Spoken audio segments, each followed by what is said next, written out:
Hello and welcome to the 31 Horrors of Mike. I nearly said Cinemassacre's Monster Madness there. This is a love and tribute to James Rolfe's Cinemassacre's Monster Madness, where he reviewed a horror film every single day of the month of October leading up to Halloween, and that's what I'm going to do here. So these are going to be like little mini reviews, little suggestions, and I've tried to pick 31 films that are representative of the horror genre. So there are ones from all different eras. You know, there's stuff from the silent era. There's quite a lot of stuff from the 1980s on it. There's stuff from the 60s, 70s. There's stuff from the noughties, as I believe you crazy kids are calling the year 2000 to 2010. And I've also tried to put in a fair share of funny horror films, you know, comedic ones, and more serious horror films, and you know, ones that represent the different subgenres of horror as well.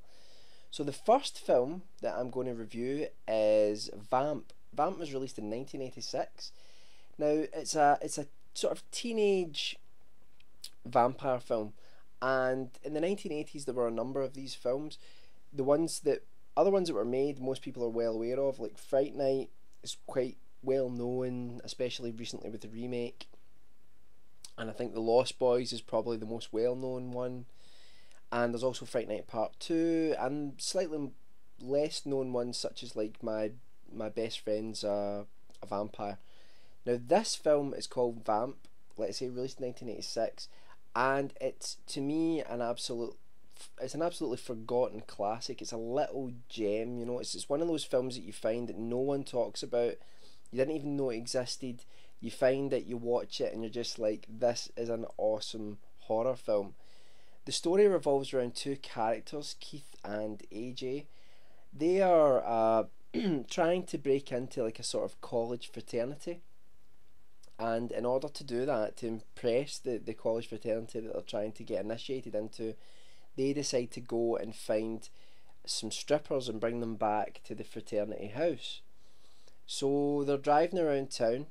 They get their like a sort of geeky guy on campus who has loads of money but is always wanting friends, and they sort of kind of take advantage of him a little bit. They get his car and they go with him to this really seedy part of the city, and it's like, it almost looks like it's partly abandoned, and they find this old strip club. They go in, everything seems fine, normal strip club, a lot of naked women, and lo and behold, as the film progresses, they find out that the strippers and the people that work there are actually vampires, and that they are fighting for their lives. Now, it might sound a little bit familiar. Sounds a bit like From Dusk Till Dawn. I think there's aspects of it as well that are very similar to Fright Night Part 2. But what this film is probably most similar to is a Martin Scorsese film called After Hours. Another great film where the characters are caught up in a bunch of sort of roughly connected funny incidents, trying to get away from something that's happening or trying to achieve a certain goal. And it has that sort of tone to it, it has that sort of off the wall tone to it. It's funny, and it also has Grace Jones in it as the main vampire, which is quite surprising because you would think if it was a film that had Grace Jones in it, it would be one that's well known. There was recently a DVD release and a Blu-ray release, I believe, so you can go out now and get the film, and I really hope people do support it because it's an absolute laugh. It's total 80s, but you know, it's just great fun. Yeah, it's not particularly frightening, but there's some great little moments of horror in there. There's a moment where a vampire involved with the nightclub, tries to commit suicide by drinking alcohol, and yeah, there's like a love interest, and there's just you know, a lot of cliches in there, but it's good fun, and it's got that just awesome feel good 1980s feel to it as well, like things like Ferris Bueller's Day Off, and much like Fright Night, it had those aspects to it as well.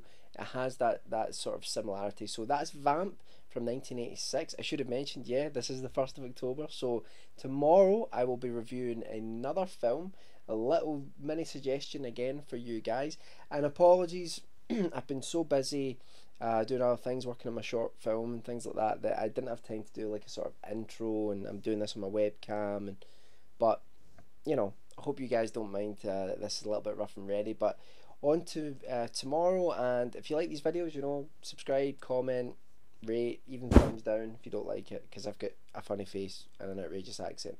See you all tomorrow.